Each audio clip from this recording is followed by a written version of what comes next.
Welcome into episode 5 of Collin Audible podcast. Fun-filled week last week with the NFC West and AFC West. If you haven't checked out those episodes, we'll leave a link at the end of this one. So check those out. Those are definitely our best episodes yet. Very entertaining. But have another entertaining episode coming your way. We're going to be covering the NFC North. And with that said, since we are covering the NFC North, we brought in one of our good buddies, a big Bears fan, to break down his team and his thoughts on the division, as well as a long overdue stat guy, Mr. Big T over in the corner. You may hear him from time to time checking in on us and making sure that we are staying honest and not saying dumb shit like Kenneth Walker is a running back for Georgia. Hey, watch it, buddy. But with that said, I want to give Kevin an opportunity to introduce himself. Welcome to the pod, Kev. Excited to have you. Thanks, man. I don't really need an introduction, but this is wild because you asked me to be a stat guy last week, and now I'm on the pod. So Crazy. It's like, where do we go from here? Promotions happen fast on the Collin Audible podcast. Oh, I fucks with that. Yeah, I love it for you too, bud. Well, welcome in.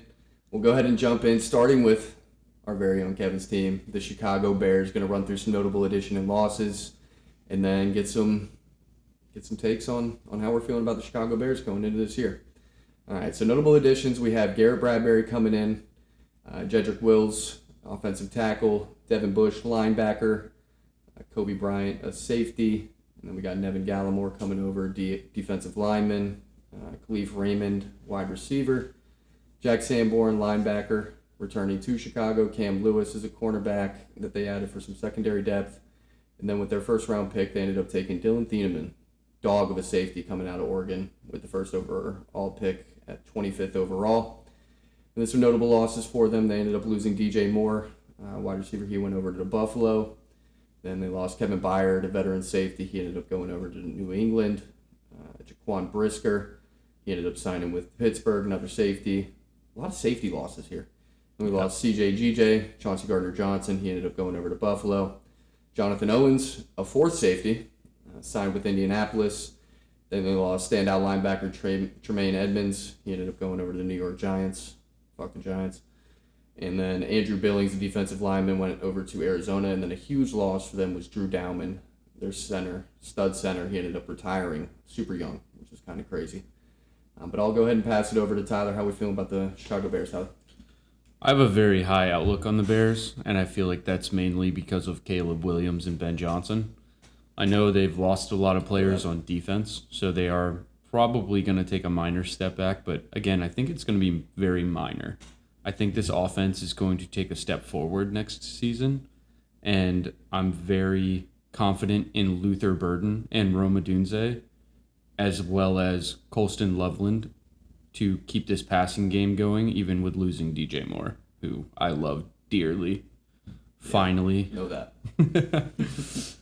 But I have a very good outlook. I think this team, they have a high ceiling, and I think their floor it's not a low floor. I think their floor is looking at like a wild card seed this year. Yeah, 100%. I feel like with Ben Johnson, it's hard to not see that offense taking a step forward. But before I give my takes, I want to go ahead and pass it over to Kevin and see how he's feeling. I don't know, man. I feel like everyone is going to say because of last year, we're just going up and up and up. Yep. But I think I have to go into Ben Johnson's presser after the season where he said we're back at we need to get back up the mountaintop. Love that mindset, honestly. Like you are starting from scratch. Yep. If you think about it. Brand new team. Yeah, the notable departures. Yeah. Kind of hurt, but I didn't realize how many safeties. Literally, your entire safety room. Oh hell yeah! I mean, we got crazy. safeties on safeties. For real. They're in Chicago. Went from tight ends on tight ends to safeties. You did add Kobe Bryant, but that big pickup. Yeah, big pickup for you. Coming over from a Super Bowl team, and everything I've read, everything I've heard about Kobe Bryant was he was their heartbeat on that defense.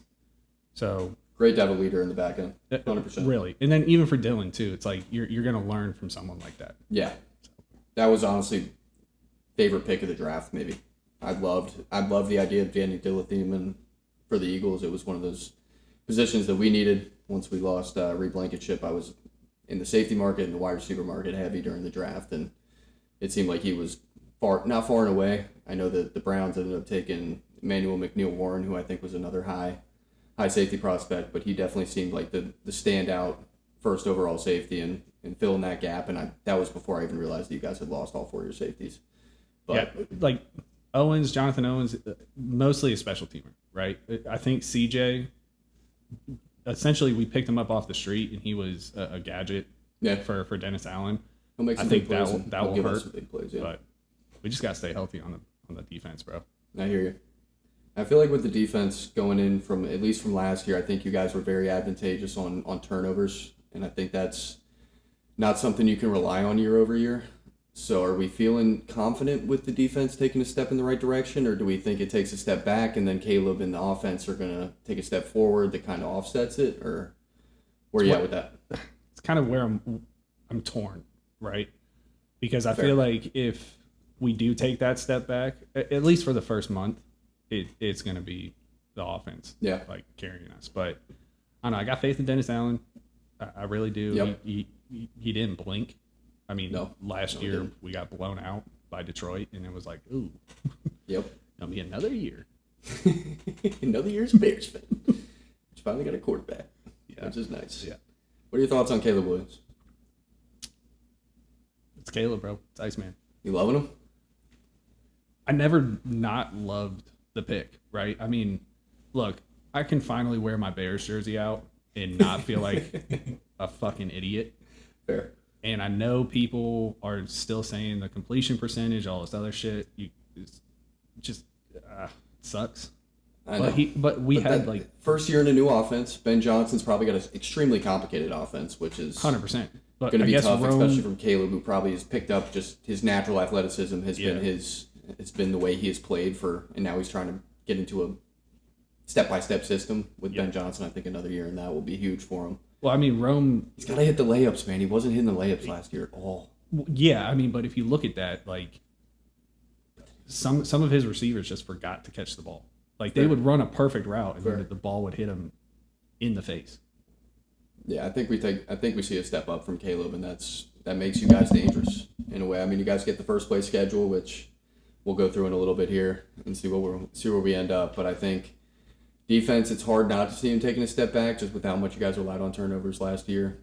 But I think the offense takes a step forward. Even losing DJ Moore, the way you guys drafted the last few years, has kind of hopefully bolstered that enough to where losing a veteran wide receiver won't hurt you too much. And it seemed like their relationship wasn't the greatest throughout the season. That could have just been the bird's eye view of it, just checking in every once in a while. But yeah. It was just like it was certain games they'd go off and then he'd rely on him for like the big time ones. But 100%. It was I don't know, maybe I think that Rome Odunze being hurt the whole time and then not seeing that DJ Moore's relationship, blossom from there on out was a little bit of a red flag. So I don't know if it's going to be a huge loss as far as overall weaponry. I agree with you on that. Don't get me wrong. I love DJ. I know Tyler loves DJ to a weird kind of obsession. It's hard not to. I mean, the dude is just... You got to root for him. The dude is just... I mean, it's DJ. He's just so calm. But I think Khalif coming in... Yeah, add some speed. Not only that, but like the veteran presence. That too. Yeah. Right? Agreed. And then one of the additions that I had on my list was Xavier Thomas coming over from LSU. Okay. OTAs... Apparently, he was the standout. I know there's no pads and all this other shit. Yeah, you got to take that with a grain of salt. But Exactly. I'm with you. Like, see flashes. I feel like we got another gadget player with Ben Johnson, and I trust Ben Johnson. I would run through a fucking wall. I know. I'm the same way. I think we'll talk about the Detroit Lions as well, but kind of saw the fall off coming there. It's coaching's important in the NFL, especially continuity. So I think the second year, being able to build off of what they already had established last year, even though you saw the sack numbers go down with Caleb, he wasn't taking nearly as many sacks, but I think he needs to be more consistent throughout the games. I think that was the one negative that I saw last year was it was kind of relying on those incredible plays. Like he might have had two of the greatest plays of all time last year with the Green Bay game and then the Rams touchdown. But it shouldn't come to that, in my opinion. I think you guys have the firepower with the two-headed monster of DeAndre Swift and Monungai in the backfield, and you got Colston Loveland and Cole Kmet. Just that tandem at tight end is hard to pick a better one. in my opinion. And then Luther Burden kind of was picking it up towards the end of the season. I think you saw the kind of rookie struggles at the beginning, and then he picked it up. And then Ben Johnson, I think he was kind of not benching him at the beginning, but he was kind of like trying to teach him lessons. I think I saw with some press conferences or something like that, like he wasn't putting in the effort he wanted to see at training camp. So I feel like it took him a little bit to get in there. I could be wrong.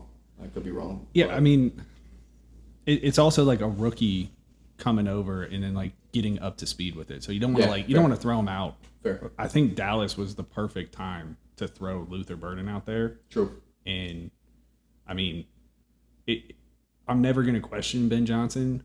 I think one thing I overlooked was specifically for the defense was we still don't have like a tandem, a pass rush tandem. And our run defense, and if you look at Dennis Allen, like, yeah, it's turnovers. Like he preaches it, everyone's bought into it, and if we don't get pressure, I know Montez Sweat is there, and like Austin Booker is just waiting in the wings, and then he had his knee injury when he had an amazing preseason, but I guess when he comes back, he gets going. They may have that, but I have a hot take. I don't know if we're at that point yet, but I do have a hot take. Either after training camp or before week 3, Josh Sweat is going to be on the Bears. Really? I like that. Yeah. I like that. I know he's not on the trade block, but he's not happy. He wants with the Cardinals. out of Arizona.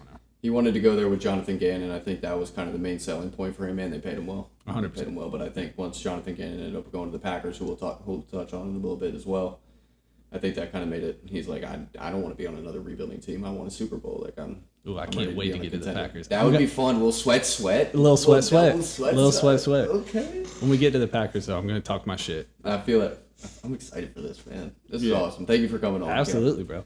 Tyler, anything else you want to touch on Chicago Bears wise? Well, I'm glad you ended up bringing up Monungai and Swift because I think that run game is also going to help them out, especially if the defense struggles at the start of the year. Yep. I think it's going to really help them keep time of possession, kind of keep the defense off the field until they right any wrongs that they may have. I like your thinking there. But you guys touched on Caleb Williams. I know the completion percentage is an issue, whatever. But, I mean, the guy makes game-winning plays. He does, yeah. He puts them in places to win. You kind of saw almost like a not as accurate Jaden Daniels second year opposed to a rookie year. That's fair. I think under a second year under Ben Johnson and kind of getting with Luther Burden more, now without DJ, getting that connection built, I think they're going to play a lot better, I guess, is what I want to say is. I think that the completion percentage is going to go up. Agreed.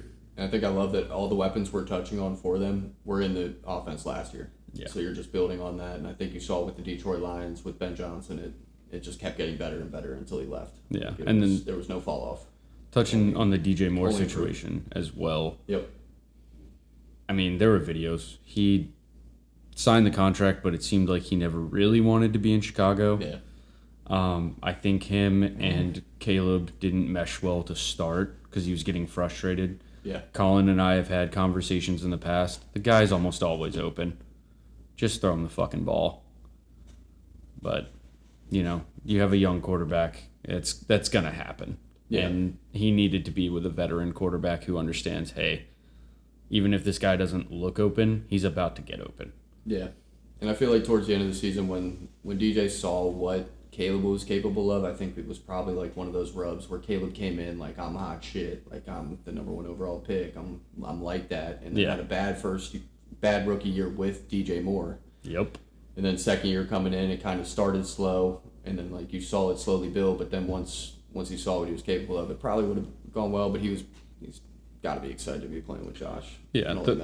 The other thing about DJ and his time in Chicago, he also weirdly always got banged up. Like, he would come off the field randomly, and it looked like he was going to be out for a while. And then next thing you know, there he is back in the game. True. So I feel like he's also another one of those Iron Man players where he gets hurt, brushes it off, continues to play, and just isn't always at 100%. That's fair. Got to respect that. Yeah. Respect that. All right, that's enough about the Chicago Bears, at least for now. We'll circle back and touch on their schedule. But we're going to move into the Detroit Lions. Some notable additions and losses on their side. So they lost notable additions here. So close. All right, but they ended up adding Isaiah Pacheco, running back, really feisty-ass running back from the Kansas City Chiefs. Angry-ass runner. A couple Super Bowl rings on him. Juice Scruggs, an offensive lineman they acquired from Houston as part of the David Montgomery trade. O-lineman from Houston. Take that with what you will. Yeah. DJ Wanham, defensive end, veteran pass rusher, came over on a 1-year deal. Then they added Roger McCreary to help strengthen that secondary that got decimated even more so than they probably thought it would when Roger McCreary was signed. And then Blake Miller, an offensive tackle, was selected 17th overall, coming out of Clemson. Then they added Chuck Clark, a veteran safety from, I believe he was playing with the Ravens. And then Cade Mays. Good old Cade Mays. Got signed from the Carolina Panthers, ended up on a 3-year deal with them. I also believe DJ Wanham is an ex-Panther as well. All right. Did not know that. Oh, yeah, he is. He is? Yeah. Good shit. All right, so they brought over Cade Mays, and then Teddy Bridgewater, backup, everyone's favorite backup Another quarterback ex-Panther. in high school. This is crazy. High school football coach, dog. Greg Dortch had some wide receiver depth with some speed as well. And then they brought over the offensive coordinator from the Cardinals, Drew Petzing, which we might feel some type of way about that, but the Cardinals' fucking offense was humming last year. They were. It was humming with their 4th overall pick not really playing that great. No, I'm with you. I think that's a decent signing for them. We'll touch on that. And then notable losses, David Montgomery ended up going to Houston. Taylor Decker, I don't know if he signed anywhere. No, he's still a free agent. He's still a free agent? Yeah. And then Graham Glasgow, their center. He is also, I think, remains unsigned. I don't know if he's going to retire or not. DJ Reader, defensive lineman, he ended up going to the Giants. Then Alexander Deloney, a player we've touched on, he ended up going to Tampa Bay. Marcus Davenport also departed, and then we lost Terry and Arnold. Dumbass. And then Joshua Pascal, a defensive lineman, also departed as well. Imagine kidnapping people that you thought stole from you, and then finding out, beating the shit out of them, and then later on finding out they're not the people that stole from you. I just can never wrap my head around rich people doing Dumb stupid shit like that. Like, yeah. It's just like, dude, what's 250 KD? It's just move on. It Take your seems L. it seems to be the trend in professional sports right now. Exactly. I mean, he was a decent cornerback, and they're making. I think someone just got signed for $31 million. It was Devon Witherspoon. Yeah. With the Seahawks, just got a $31 million contract as a corner. Like, you can make decent money even if you're not a top corner, and he was all right. He's all right. Yeah. He was all right. Pick after All-Pro Quinton Mitchell. Shut the fuck But up. we're not talking about them. So, Tyler, how we feel about the Detroit Lions this year, bud? Bad. Bad. Agreed. And it's not a bad, like, they're going to be terrible. It's just watching what this team's done over the past couple of years. They, I think this year, take an even bigger step back than they did last year. I love this offense, I do, but they keep losing key pieces on defense. You saw what happened losing Ben Johnson last year.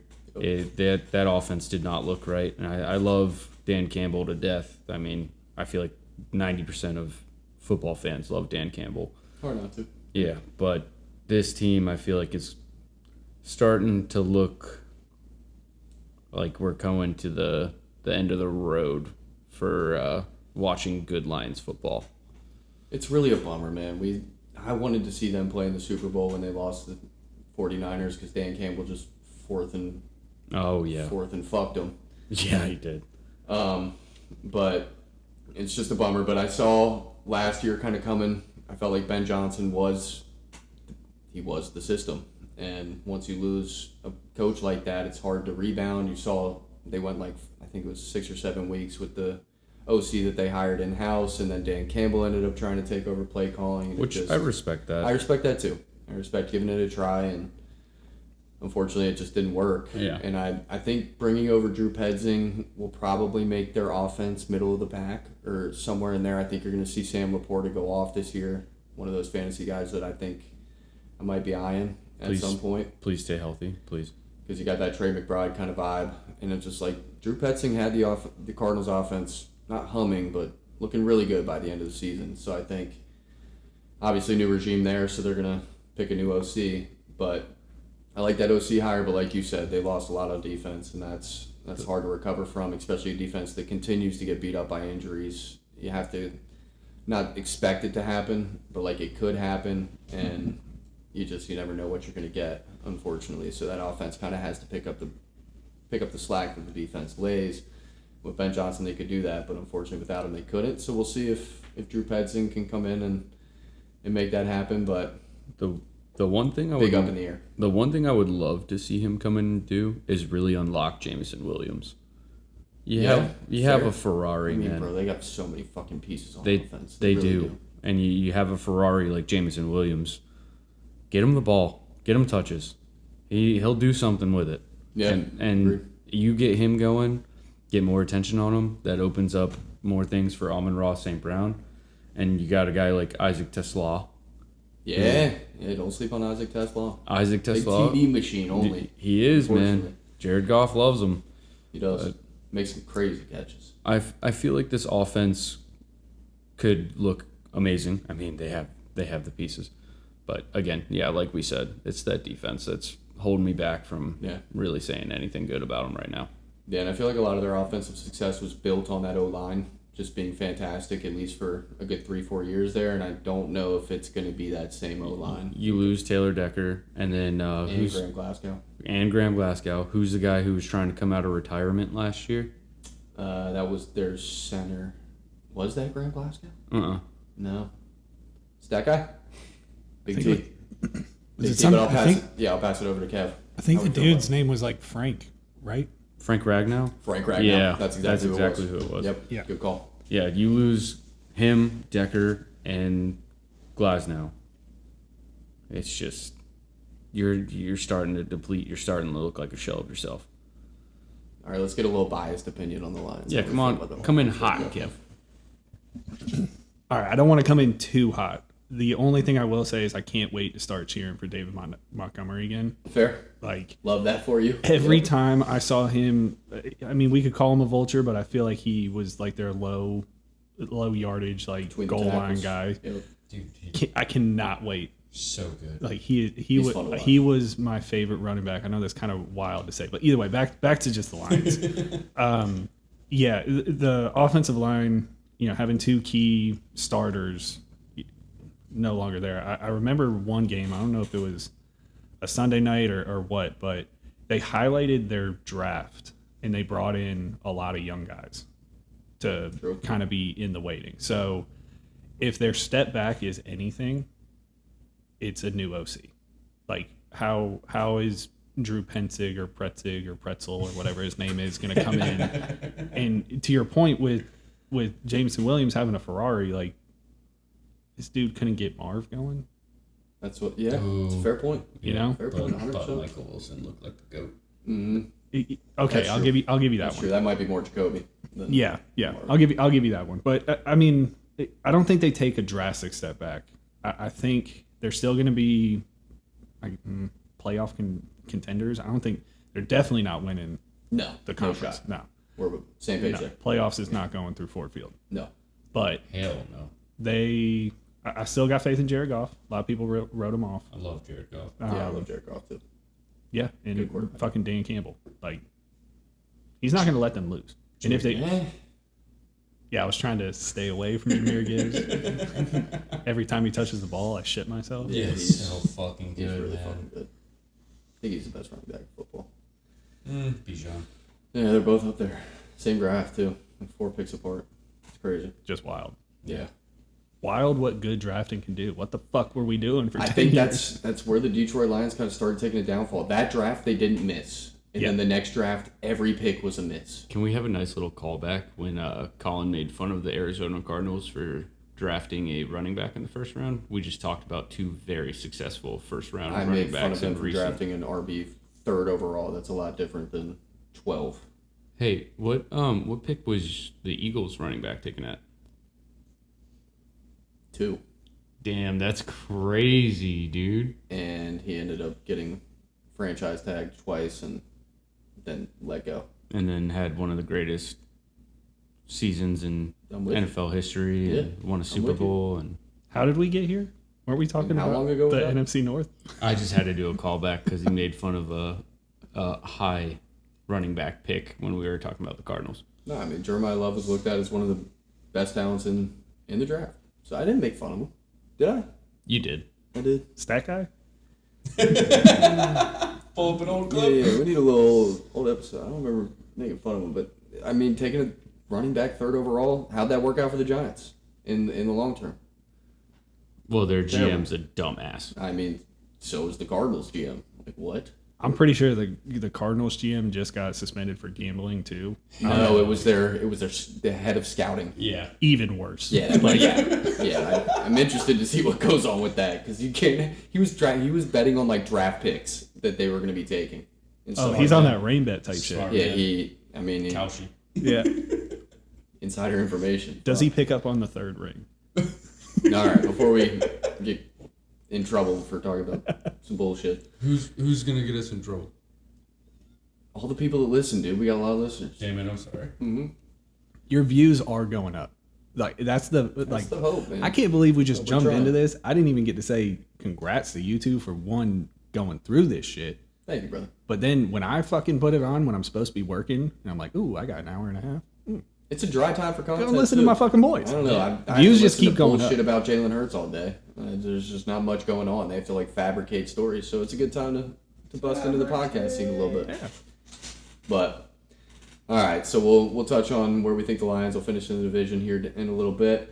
I want to go ahead and move on to the Green Bay Packers, Kevin's favorite team. Pass. Literally loves them so much. So much. We'll go through some notable additions and losses for them. So they ended up adding Javon Hargrave, defensive lineman, played in the Super Bowl in 22, dog. Zaire Franklin, linebacker from Indianapolis. Tyrod Taylor for backup quarterback. Sky Moore, Super Bowl champion, wide receiver. Benjamin St. Just, A.J. Brown's son. Sean Ryan, probably. Offensive lineman. They ended up re-signing him for a 3-year deal. Then Devontae Wyatt, they gave him a significant contract extension. And then brought over the ex-Cardinals, speaking of the Cardinals, head coach Jonathan Gannon as their DC to replace Jeff Afley, who ended up going to be the head coach of the Miami Dolphins. And then notable losses, they lost Rashawn Gary. They ended up trading him to Dallas. They lost Romeo Dubes. He ended up going to New England. Dontavian Wicks ended up going to the best team in football, Philadelphia Eagles. Elgton Jenkins, offensive lineman, went to Cleveland. They lost Quay Walker, standout linebacker. He ended up going to Vegas. Nate Hobbs, cornerback, ended up signing with San Francisco. Kingsley Enagbare, edge, ended up going to the New York Jets. They lost Malik Willis, who ended up following Jeff Hafley. He's going to be the starting quarterback for Miami. And then Brandon McManus, their kicker, also left as well.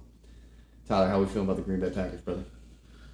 This is one of the teams that it was kind of difficult for me to get a good gauge on. Same boat. I feel like almost every year it's not as to the extent of the Dallas Cowboys, but I feel like the Packers are one of those teams where everybody's like, oh, it's the Packers playoff team. I feel like this team ceiling might be wild card, but I feel like they have like a 7-10 floor here. Maybe 6-11 floor because this division is that good. Yeah. The fact that Jordan Love loses Romeo Doubs to the Patriots, I Yep. feel like they're gonna feel that. Dontavian Wicks goes to Philly. Who are we throwing the ball to here? You couldn't unlock Matthew Golden last year. If you can't get that going this year, it's gonna be an issue. Relying on his first-round pick, though. That's what They're I'm hoping saying. that he takes a step up. Like, that's But- kind of their... My question plan, is it my seems like. my question to that is it a Matthew Golden problem or is it Jordan Love? Matt LaFleur. Is it Matt LaFleur? I know. I'm with you there. It's kind of like the Jameson Williams situation, not as bad because Jameson Williams still does things on the field and still shows flashes like almost every game. Yeah. But that offense, Matthew Golden, at times it seemed like he just wasn't even there. Agreed. When does Tucker Kraft come back? I'm assuming it's probably going to be around week 3 or week 4. They might get lucky enough with how, good ACL surgeries are nowadays, and the rehab's not too bad. Yeah. I love Tucker I Kraft. think that might be your answer. Yeah. Just hoping Matthew Golden takes a step forward. I mean, Tucker Kraft is. If they both take a step forward, this team could be really good next year. It's just right now I don't have a lot of confidence in that offense, and their defense losing key pieces as well as Micah Parsons is missing some of the next season as well. I can't gauge this team with the injuries and the losses right now because they have a great coach. They do, but I don't trust this offense right now, and I don't really trust the defense until they're healthy. I think that's where I differ. I think I do trust this defense, and I think that might be a little bit of bias for Jonathan Gannon, but he was incredible for us.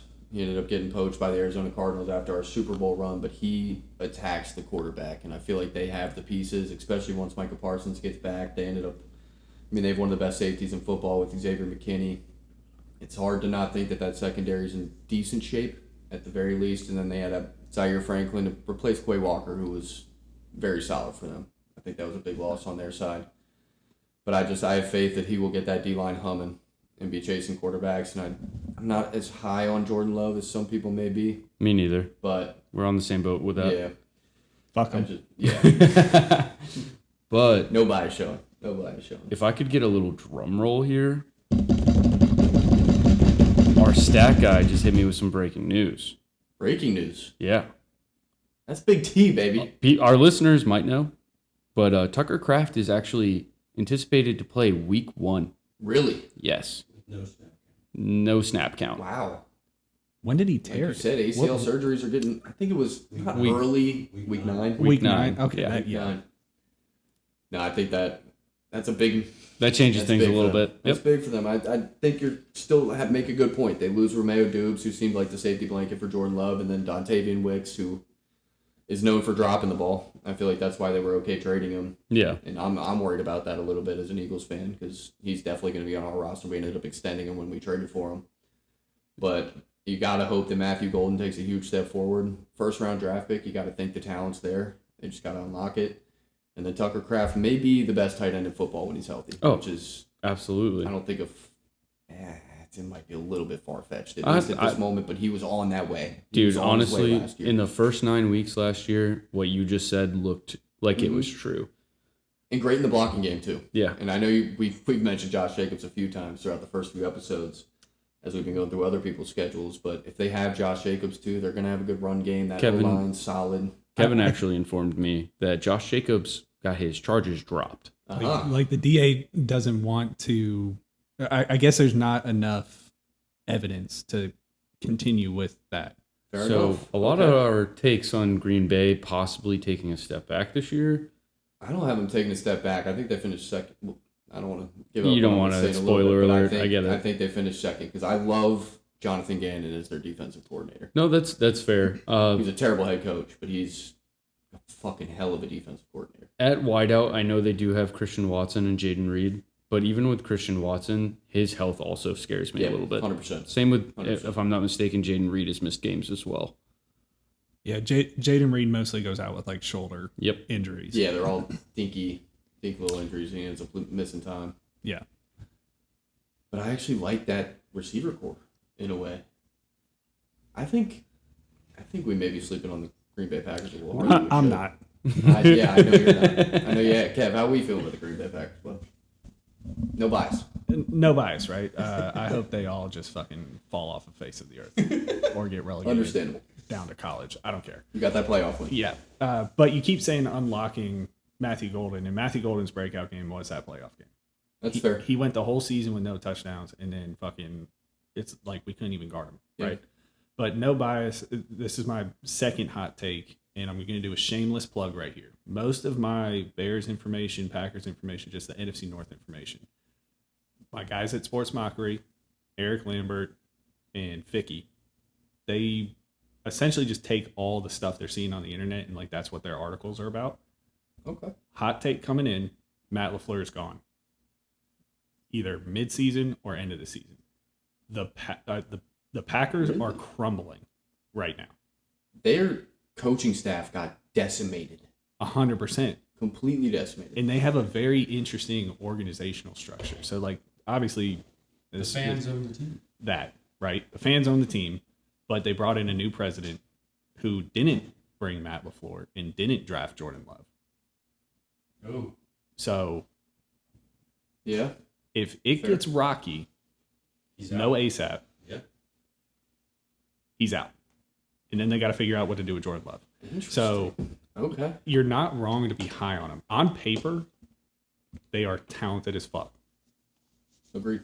But there is something behind the scenes right now where they have their tinfoil hats on. And they are just waiting for it to break. That's crazy. You would think that Matt LaFleur would get almost like a one-up on his reputation when 4 of his coaches got hired for promotions for other teams. You got Jeff Hafley going as the head coach for the Dolphins. You got us picking up Sean Mannion, their quarterback's coach, as ROC. I think their linebackers coach became a DC somewhere. I'm not sure. Well, that's Good like the devil's advocate right there. So it's on one side you're like, okay, any success that he does is because the coaching staff is decimated. And outside of Gannon, I'm pretty sure he tried to keep it all in house for continuity, Probably. Yeah. right? Here's the flip side though, dude cannot get over the hump in the playoffs. That is true. Like that Couldn't do it with Aaron. can't do it with Jordan. I mean, Jordan shouldn't have been a first round quarterback. Like, let's be real. Agreed. Yeah. But he got to sit behind one of the He greatest quarterbacks did all get to time, sit. He did which get to sit behind. helps. So I'll give him that one. But yeah, I'm just gonna steer into this skid that the sky is falling behind, and that's not bias. I mean, I guess it does come across A little as bit. bias, No, it's but inevitable. there's something going on. I didn't know that. That'd Yeah. be wild. Matt LaFleur being available for hire next year after we win the Super Bowl. He won't be on the Eagles, and you're not winning the Super Bowl. That's wild. That's just a wild statement for you to even say. Yeah. What is he going to come on to the Eagles for, dude? Because Sean Manning's going to get hired as a head coach when we win the Super Bowl. No, dude, his play calling's too complicated. Nah, just wait on it. All right. Oh, other hot take. Ben Johnson punches him in the face. First meeting. In the handshake line. That beef is wild. Dude. That beef is crazy. Did you hear my earlier episodes how I wish that Ben Johnson would walk up and smack him in the dick when they went to shake hands? I would literally marry Ben Johnson. I'm pretty sure Ben Johnson is married, but if I saw that on live TV, I'm flying right up to Chicago. You're gonna have to fight Big Cat. You know that. I love Big Cat. Nah. He's got it. He's got it. No, but I think the Green Bay Packers are going to make some noise. They're definitely going to give the Bears some trouble. They're going to give that whole division this trouble. But this division is so much fun to watch. Like it's So good. There's not a bad team in it, so that's always fun. It's like if you suffered through our AFC South podcast, like it's tough to talk about teams that aren't very good. But I feel like with all 4 of these teams, there's at least hope that they're going to be pretty decent. Yeah, Sean Duggan was the linebackers coach for the Packers. He ended up going to the Dolphins. He's with Jeff Hafley. He's So their Hafley defensive coordinator took now. some So of they the lost defense. their defensive coordinator, linebackers coach, and quarterbacks coach. Ouch. Not sure what happened with their OC, but It's going to be like Decimated for listening sure. back to this in a couple months. Like obviously, I know we're early. It's training camp, all this other shit, but it's going to be wild to see if these takes have legs or not. yeah, we'll see. That's the Because- fun part about this, man. I feel like It's bullshitting before training camp. Yeah, People yeah. get hurt in training camp. This completely changes things, but sorry, Ty. just like perfect outlook kind of thing. I know Collin and I were talking about potentially doing a hot takes episodes Yeah. and keeping Yeah, I track feel like of that'd be them. good. Oh and damn! Seeing who's right about more hot takes at the end of the season. Figure So we'll- y'all branching out and thinking about how do we go and keep Cap going? Trying to keep, yeah. Correct. Trying to, man. All Trying right, to. all right. And then once the season starts, that'll be fun. We get our weekly picks and all that fun stuff. Yeah, we could but- live stream our draft. I mean, there will be a lot of things that we need to. That's one thing I've We been could thinking do about. I don't know about the fantasy talk until after draft because I don't want to be giving like Oh, you don't everyone want who to give your shit listens to away. this is people that are in our fantasy league, so it's Yeah, hard yeah, to. Yeah. You don't want to give away who you're looking at to the people that you're trying to take money from. Oh no, I wasn't saying like leading up. I was saying like No, I'm saying I draft night. like live actually draft night, but I'm Yeah. saying like we were talking like the first intro on the first episode was like, oh, all your information for fantasy football and all that shit. I don't know if we're gonna touch on fantasy football before draft night. If anyone in any of our leagues takes Jonathan Brooks, I'll kill you. I think you're fine with that. No one wants Jonathan Brooks, bro. You can't make it out of a training camp. I really think you're okay with that pick. All right, enough about the Green Bay Packers and our bullshit. Let's move into probably the most fun team to talk about, at least in this division this year, I'm so excited for this. the Minnesota Vikings. Yes, sir. All right, so some notable additions. Notable. You are killing it with TM. that word. Fucking words, Notable, man. baby. Some notable additions. Kyler Murray, quarterback, came over from the Cardinals. Juwan Jennings ended up coming over from the San Francisco 49ers. Third and wide Juwan. receiver. Third and Juwan. And he's the third receiver, which is kind of great. Johnny Hecker, dog of a punter, came over. Ryan Van DeMark, an offensive lineman for some offensive line depth. It's got to be a made up name. I don't believe it. Too fancy. All right, and then Caleb Banks was their first overall pick, the 26th overall from Florida. He's a defensive tackle. Eric Wilson, who just seems to be bouncing around the world, ended up with the Minnesota Vikings. Pair him with the dog of a DC. James Pierre, cornerback, adds some secondary depth.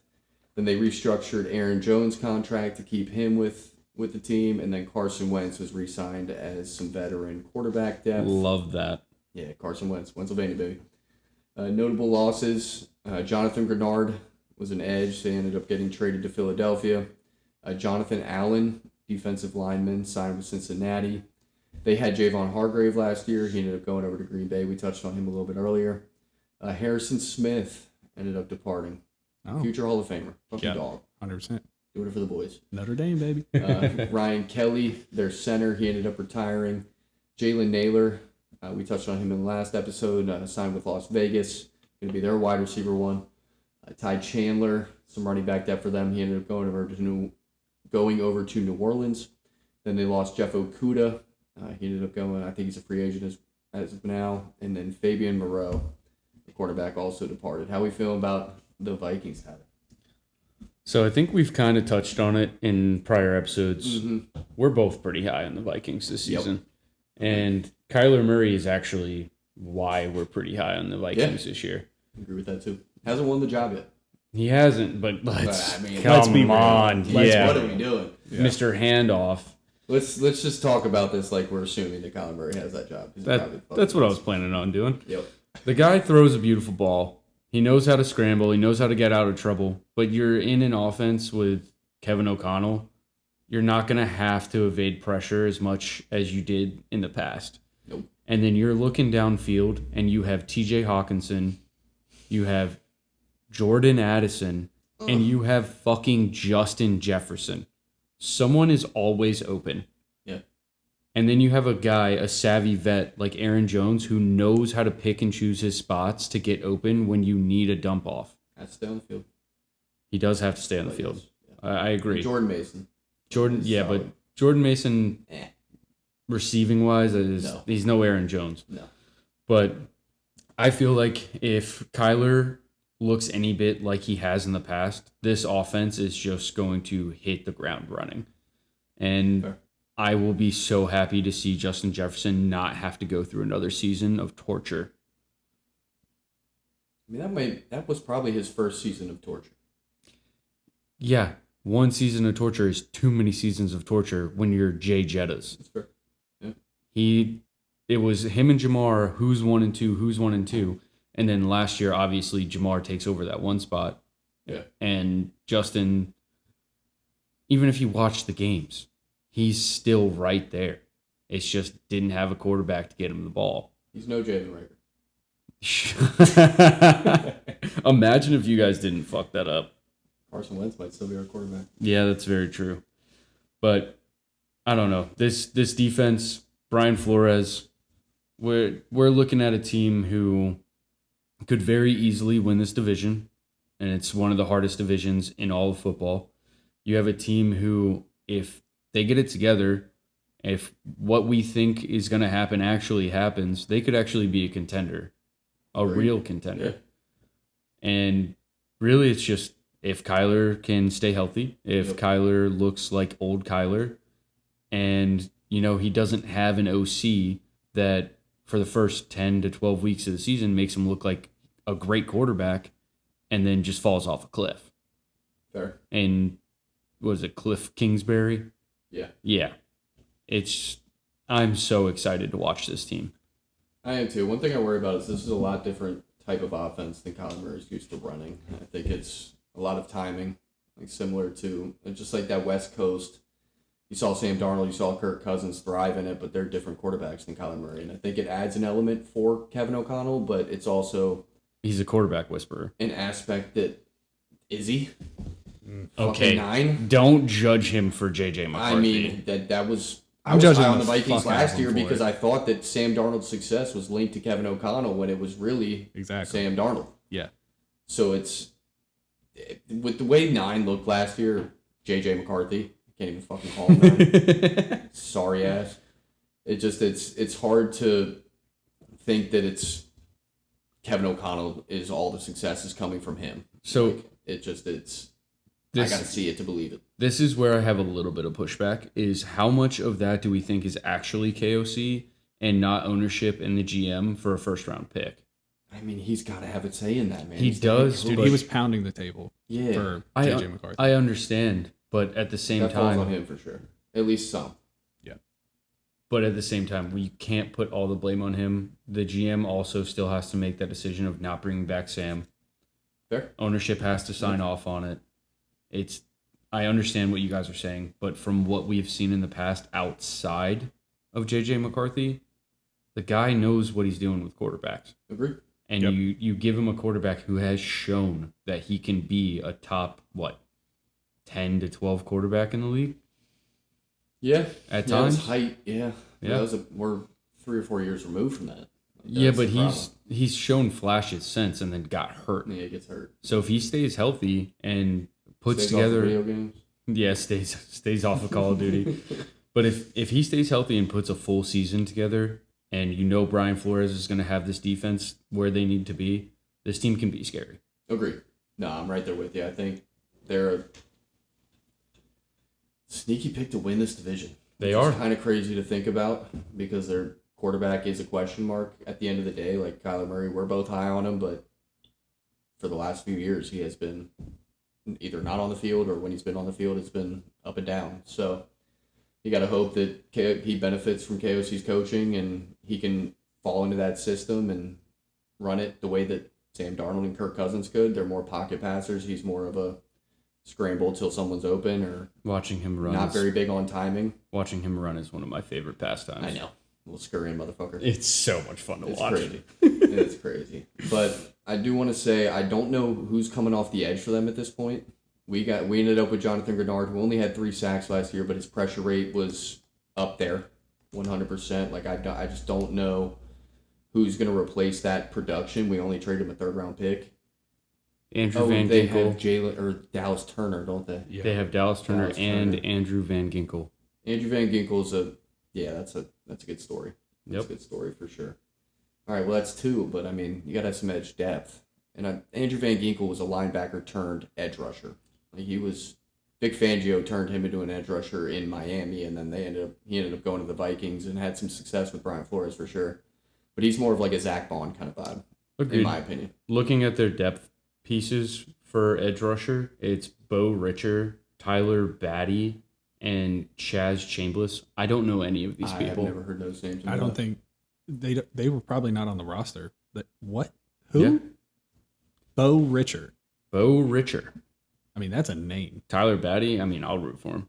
And then He's got my fucking name. they draft Caleb Banks as a defensive tackle rookie, but is he going to replace Jonathan Allen and Javon Hargrave? Like that's the one negative I see about this team is I don't know with their front 4. I mean, their back end. I'm not even too familiar with their back end and how it looks with their linebacker room. And You're looking at their back end? I mean, Pause. I do love a back end. Pause again. But I almost see this defense taking a step back, but with Kyler Murray, if he can seamlessly integrate into that system, they have everything on offense to be a high-powered offense. So it's hard to see them not having a high floor. But the defense kind of worries me a little bit. I think off the strength of Brian Flores being their defensive coordinator is what they got going for them. That's what I was about to say. It's very hard for me to question a Brian Flores-led defense. I feel like the guy just knows what he's doing. But his defense is predicated on getting to the quarterback, blitzing the shit out of him. Yeah, he does blitz Can the they shit do out that of him. with the personnel they have? That's a question mark, at least in my head. No, I'm definitely with you. How are you feeling about him, Kev? I don't disagree with anything you guys have just said. I think with Brian Flores, whoever is going to be on their defensive front, if it's Bo Richer, if it's Tyler Beatty, I think Caleb Wilson was born with, or not. That's not it. Caleb Banks. Caleb Banks. Yeah. I think he was born with like 2 right feet. That was like the big thing Damn. of coming out from the draft, is that I think he had surgery the week before the draft on his feet. How do you have 2 right feet, dog? I mean, I'm not saying he had. I'm not a doctor. I don't know. But I'm just saying, like, whoever they Sounds like a cheat code. right? I mean, you can't turn left. Just send him off the left side. Yeah. Fuck. What was I saying? But no, with Brian Flores, I feel like whoever they put out there, they're in good hands. They're going to get pressure. Back end, yeah, I'm with you. I'm not too familiar with their. Lose Harrison Smith. It's got to be a leader on Yeah. their defense at the very least. 100%. He was 100%. kind of falling off, but a Hall of Fame player. At But- the end of the day, he's just old. The Vikings are the team that scares me the most in this division. Sure. I feel like, I mean, biased against Packers and Detroit. I want to succeed, but I don't want them to be better than the Bears. But the Vikings with Kyler, I think you guys are exactly right. Like it adds an element. Yeah. And you mentioned Aaron Jones, Jordan Mason, all that, but you also have a running back in your quarterback. True. You know, and Just then got to stay healthy, though, doing that. Yeah. That's Yeah. one thing we didn't touch on is this is the first mobile quarterback that KOC's had, so it might open a portion of the playbook that they haven't seen. Carson Wentz. No. Daniel, Fuck no. Daniel Jones for the little bit of time he was in. would you consider that God damn it. a mobile quarterback? I'm sorry. Daniel Jones, yes, but he was I'm sorry, started dude. I don't mean to shit on Dan. Daniel Jones. I know you text him and FaceTime him and shit, but No, it's legit. yeah, it's legit. Fuck Yeah, you. legit. Actually, never mind. Yeah, never mind. Fuck you. But either way, yeah, the Vikings scare me, and I just feel like, what was your take just there, Tyler? You thought they could be a contender if everything works out perfectly. If everything goes perfect for them, I think they could be a Super Bowl contender this year. Legitimately. I wouldn't have that as my first bet. Probably my third or fourth. You know, just thinking of like all the other teams. I don't think Super Bowl, but almost like a playoff lock. is how Oh, I look at guaranteed. them. Yeah, I think they're going to be. They may win the North. If I'm being completely honest, they Could could say, win the North. yeah. But it's still fuck the Vikings. Facts. Yeah. Facts. Stupid purple. Going to be a hell of a year for the NFC North. And let's go ahead and jump through. Let's go ahead and do a first through fourth prediction, and then we'll run through some schedules for y'all. All right, first through fourth, Tyler. What do you think, brother?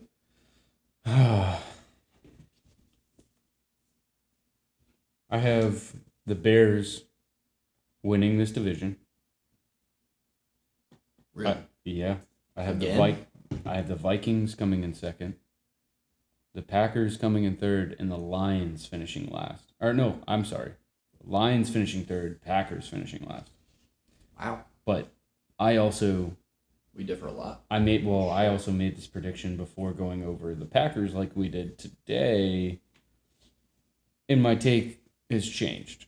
I want to flip and put the Packers at third, Lions at last. Jeff, what do you think about? I mean, I am totally fine with the Packers being in last every day of the fucking week. I if there was relegation in the NFL, I would be the biggest person voting on that. Just get the Packers the fuck out of here. Either way, I'm not gonna sit up here and be like, oh, the Bears are coming in first. I think right now where we're at, Bears and Vikings are 1A, 1-2, or 1A, 1B. What the fuck did I just 1A, say? 1-2, baby. Yeah. We know words and shit. I could see the Vikings winning this, and honestly, with Tyler's take on paper, I could see the Vikings running away with this division real quick. Really? Yeah, With that defense? it's Brian Flores. He has a bone to pick with the NFL, and he doesn't give a fuck who knows it. True. Fair point. Right? Fair point. I think Bears come in second, get a wild card. Lions, once again, like on paper, the Lions should be good. Yeah, You know, at least the offense. so I'll go Vikings, Bears, Lions, fuck faces. Aaron Rodgers is gone. The bad man's gone, Kevin. He's still in my dreams. Okay. So I'm Nightmares. Still on a different page than both of y'all. And I don't know. As we've been talking through this, I'm stuck between, I think Minnesota Vikings and Green Bay Packers are 1A, 1B. And I think Chicago pretty much locked in that third spot. And I think the Detroit Lions finished fourth. I am gonna jump across I love this you. table. I love you. I just think the Green Bay Packers are a more complete team than all the other three teams. But the Vikings offense, I have more faith in than any other offense. I wish you could have seen Kevin's face there. You better sleep with one fucking eye open, by the way. Got one eye open right now. Brother, I have been on the Eagles bandwagon with you, mostly because of Mama Stu. Shout out Mama Stu. She makes good food. This is no bias, bro. This is just a. She's a little biased. I mean, bias would be putting the Bears first because you're here right now. Like it's. I'm giving you my honest opinion here. I think I got to go Packers 1, What? Minnesota 2, Bears 3, Detroit 4. I love you. I'm shocked and appalled right now. I don't know what to say. Disgusted. I cannot wait for the first Eagles game at the Stewart's house. I'm showing up. Come on, In a man. Cowboys it's not jersey. like that. It's not like that. I'm still cheering for the Bears every time I watch them. I just think at the end of the season, that's how it'll shake out. I think you guys take two big. That's the problem. Is both Minnesota Vikings and the Chicago Bears. It's relying on an offense to take over a hampered defense, and it's KOC and Ben Johnson, Caleb Williams and Kyler Murray. Like it's. I don't know, but I think I have more faith in Brian Flores than I do in Dennis Allen.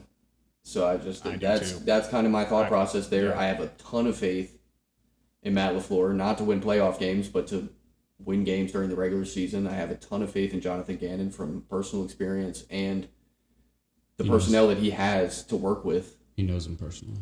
Yeah. Yeah. Me and Jonathan Gannon, we go way back. Oh, We go way back. didn't know the that. Detroit Lions, I know they have a high-powered offense too. I don't know about Drew Petzing, but I think their defense is the worst in the division. So that's where I'm landing, man. I'm sorry. No, it's fine. I'm just fucking with you half the I know. time. Half the time. Yeah, but I will say this: the NFC North. I'm trying to think back to like your other episodes and stuff when you guys did this breakdown. Yeah. I don't know if you guys called it out, but like the NFC North, it's gonna sound stupid, but it does come down to the division. Like the division games, Yep. you could either go, what is that, 4-0 against them, or like 0-4 real quick. Yeah. You know. Yeah, that's the great thing about these kind of divisions is it's a crapshoot, especially with division games, and then we'll break down the schedules and see where we end up. But you guys having a first place schedule worries me a little bit, if I'm being honest. You got to play the best teams from last year. That Dude, a changes light bulb things. moment just went on in my head. Now everything I said about the Bears, we don't even have a fucking stadium picked out yet, and that is just going to be hanging over us. Because I was thinking like, wait, no, you got 2 that play indoors, 2 that play outdoors. And I'm like, the fucking stadium shit is going to fuck us this year. It's That's all fair. anybody's going to be talking about. Are we going to be in Hammond? Shout out Hammond. But I'm just saying. No, I hear you. No, I hear you 100%. Let's go ahead and jump into some schedule predictions. We'll circle back to the top. Go ahead and start with the Chicago Bears. All right, let's go ahead and jump into the Chicago Bears schedule here. Starting with the Bears heading down to Bank of America Stadium to play the Panthers week 1. How we feeling, Todd? Unfortunately, give me the Bears here. Bears. Yeah, it's hard to not see the Bears, especially with that Nick scored news today. Yeah. It's going to be a tough start for the Thurs, unfortunately. And then week 2, we got the Vikings heading to the Bears. Give me the Bears at home here. Just because it's in Soldier, I'm going to take a split. I'm gonna take the Vikings in this one. Don't know why. No, there's OT. There's gonna be OT. You like OT? Yeah. Yeah, I think I got the Bears winning this one too. I think they split with the Vikings. All right, then week 3, got the Eagles heading to the Bears. I'm going to take the Bears in this one, just again, because I think the Eagles are going to have some offensive struggles to start the season. And I think the Bears are going to squeak this one out. Sure. You ready for this boomerang? Yes. Bears shellac the Eagles. Oh my God. That's what happened on Black Friday last year. It's hard not to see it happening again. I think this is going to be one of those where Vic Fangio has the boys humming and not going to let you guys rush for 200 plus again. Yeah. So, but like Tyler said, I don't know if our offense is going to be firing on all cylinders by week 3. But y'all's defense is, I think, going to take a step back. I don't know if the turnovers are going to come like they did last year. Call it a homer pick. I'm going to give this to the Birds, but I could see this going either way. I could definitely see this going either way. And then week 4, we got the Jets going to the Bears. Member 85, Kevin. Member. Give me the Bears here, and by a lot. Yeah. Yeah. Maybe not by a lot. I think the Jets will. Well, what? Watch. I know that was like a train off the tracks right there, but I feel like the Jets score first in this game. Nice. Nice. Yeah. And then don't score again? Absolutely. Yeah, I think that. I don't think this is going to be a close game. Colson Leveling goes for 200. Oh. Okay. Love that hot take. Yeah. Love that hot take. I think the Bears win this one pretty handily. And then week 5, we got the Bears going to Green Bay. Give me the Packers at Lambeau. I will smack you in the head. Nah, Bears win in Lambeau. Caleb won his first year and then almost brought him back last year. I think he doesn't like losing in Lambeau. That's a homer take. Okay. But no, I think it's a good take. This is going to be a good game. Always is with divisional opponents in the North. But I think I got to give the home field advantage to Green Bay here and take Green Bay. Sorry, Kev. Yeah. And then week 6, got the Bears going to Mercedes-Benz playing Atlanta. I'm going to go ahead and take Caleb Williams over Gang Signs or Michael Penis. So, give me the Bears here. I don't know why. I feel like this is another OT game. Fair. Bijan's going to go off. We're not going to be able to stop him. Offense is really fucking good. We're going to have to double Drake London. Kyle Pitts is probably going to have a Kyle Pitts game. But Kyle Pitts with Kevin Stefanski is going to be Fun to watch. must-see TV.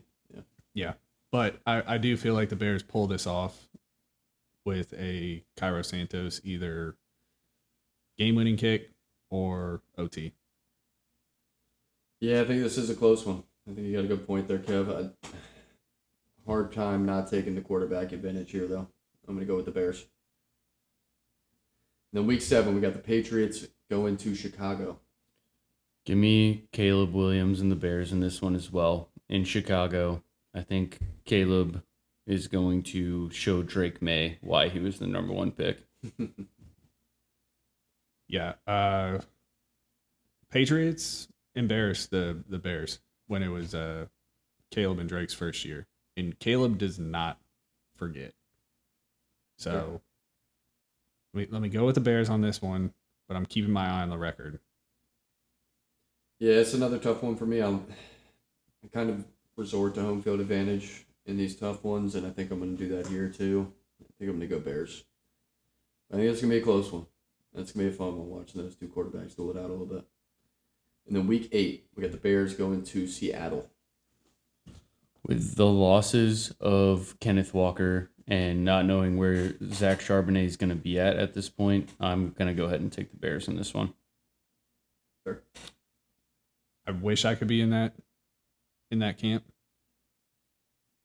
I got the Seahawks in this one, and I'm pretty sure this one is also a prime time game. I think it's a Sunday night. I'm not too sure. You're much better on the schedule. Yeah, I'm not too sure, but yeah, no, Seahawks got this one. Yeah, I don't see the Seahawks taking like a monumental step back, and I just think they were by far the best team in football outside of the Rams last year, and I think they may take a step back, but I don't think it's going to be a big one. I think I got the Seahawks here.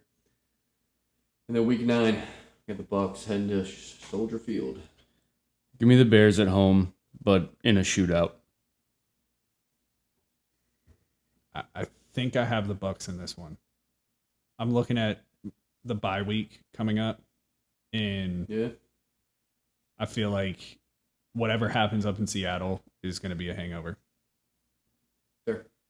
Okay. I got the Bears in this one as well. Not super high on the Bucks. Don't think they're at a point where they are in must-win territory yet, and don't see that going very well for them, especially in Soldier Field. So then we got Week 11, back-to-back home games for the Bears. We got the Saints coming up to play 'em. Give me the Saints at home. Sorry. Give me the Saints going into Soldier and taking the win. I got the Bears winning this one coming out of the bye week. I feel like it's going to be a lot closer. I'm high on the Saints. I remember listening to your NFC South one. I think you guys are. Loyal listener. Shout out, kid. Yeah, I think you guys are also high on the Saints. We are. Yeah. I do have the Bears pulling this one out, though. Yeah, like you said, high on the Saints. The bye week kind of throws a wrinkle in things. Bye week and the Bears are at home. Tough to take the Saints, but I think I'm going to just to stay consistent with takes. I think the Saints are really going to take off this year, and I think that'll be a nice win for them to set them on a good pace towards the tail end of the season. And then week 12, we got the Bears going to Detroit. I'm going to be boring. Give me Detroit with the split. Detroit wins at home.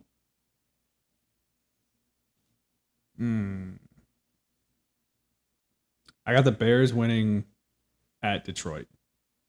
I feel like Ben Johnson is still pissed off, Fair. Valid. Yeah. So he gets the win there. Yeah, I think I got the Bears in this one too. Not super high on the Lions, and like you said, Ben Johnson's got to get his revenge a little bit. I like the Bears taking a W. And then week 13, we got the Jags going to Soldier Field. I'm going to go ahead and take the Bears at home, but again in another shootout. I got the Jags in this one. I'm with you on the shootout. I just think, like I just said with the hangover from Seattle leading into the Bucks game, if we win in Ford Field, there's going to be a hangover from that. Fair. Yeah, I think I got, hate to be a pair to Kev, but I think I got the Jags in this one as well. I think that offense is going to give that defense some trouble, and Jags defense is pretty dang solid, so they might give Caleb Williams some trouble. So week 14, Bears heading to Miami.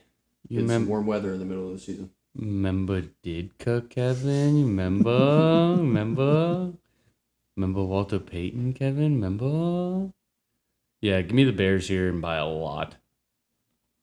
I'm going to echo that because Ben Johnson's going to be in his bag for this game. Yeah, can see this one getting ugly. Can see Quick. this one getting really ugly. Quick. Yep, I'll take the Bears as well. Probably in a landslide. Week 15, Bears at Bills. Give me Joshy Poo. Give me James Cook. Don't ever call him that ever again. Joshy Please, Poo, God. Joshy Poo. What are you gonna do? Judge Yeah. you. Give me the Bills. Give me the Bills in this one, at home especially. Josh Allen cements MVP this game. And Love that. another hot take, DJ Moore walk-off. Love that, Kev. Ouch. Yeah. Love that. Ouch. Yeah. I have the Bills here as well. I think this is going to be a tough one to overcome. I think Josh Allen's going to tear up your defense, and Most likely. we'll see how their defense looks Kevin's used to pain. without Sean, but I don't know. I got to give the benefit of the doubt to the Bills there. And then week 16, Green Bay heading to Soldier Field. I'm going to go ahead and be boring. As usual, I'm taking the split. Give me the Bears at home. Oh, if my dad ever listens to this, I'm so sorry. I got Green Bay winning this one. I looked at the schedule before I got over here. This is a Christmas game. Oh. on Netflix. Fuck Goodell. TM. Fuck Goodell. Fuck Fuck Goodell. Goodell. You know, Facts. for putting that shit on Netflix. Yep. But yeah, no. Green Bay wins this one. They split the season, home and home. I have them splitting. Actually, no. I think I have Green Bay sweeping, unfortunately. I think this is going to be an interesting game, but I'm high on Green Bay. So, unfortunately, I'm going to take Green Bay. I'm sorry. And then week 17, we got Detroit at Chicago. Love you, Kev. Again, I'm going to be boring here. Give me Chicago at home. Give me a split. Lickety split, You're Bears bounce back. I don't feel comfortable with them sweeping Detroit, but I feel like I don't know. I don't want bias or anything like that, but I think the Bears win this one. Yeah, I think this is an opposite split.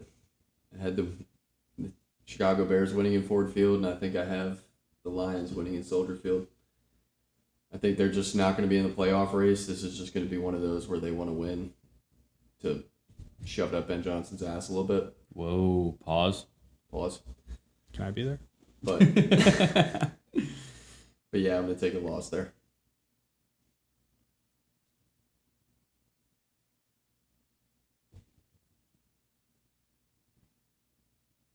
Tick, tick, tick, tick, tick, tick, tick. And then week 18, sorry, y'all.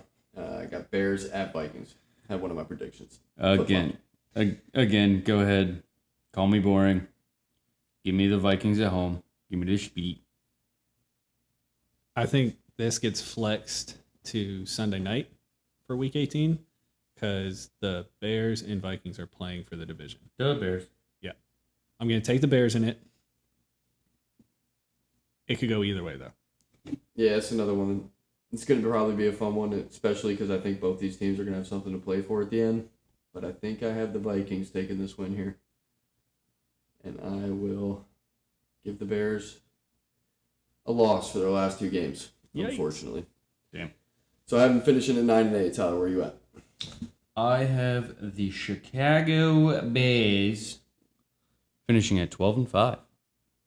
11-6. Kev's got them at 11-6. All right. Ceiling floor? Question mark. Yeah. Yeah, maybe. Yeah. Yeah. Yeah. That's a tough one. Bears are going to be fun to watch this year. First place schedule is tough, though. I already know I'm getting flamed in the group chat. Possibly. No. It's possible. Most likely. I had them finishing 12-5. So if you get flamed, I get flamed. And then I flame back. Okay. Call me a flamer. Tyler's got no flames to throw. It's a bummer. Yikes.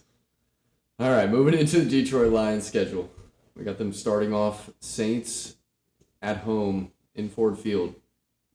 I got them starting off with an L to the Saints at Ford Field. Staying true to what we talked about earlier. Saints win this one because Detroit still needs to figure themselves out. Yep. New OC. We'll see how it goes. I have the Saints winning that one as well. And then week 2, Detroit Lions at Buffalo Bills. Give me the Lions starting off 0-2 for the season. Yeah, we fooled there for a second. Yeah, I was about to say the same thing. You guys got me fucked up. Okay.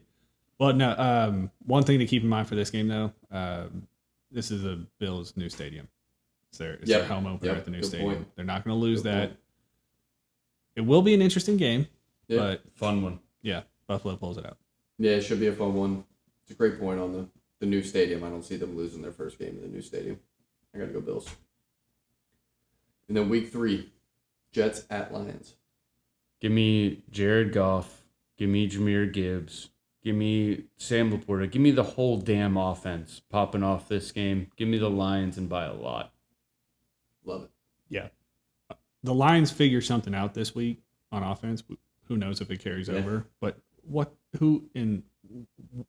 are the Jets a franchise? Yeah, it's a tough one. Because they give us memorable things like the butt fumble. They do. I guess you're right on that one. Never forget. Gave us an AFC Championship in 2010. They also gave us Yeah, American that's flag It's been a Aaron while. Rodgers. It's been a long time. I feel bad for Jets fans.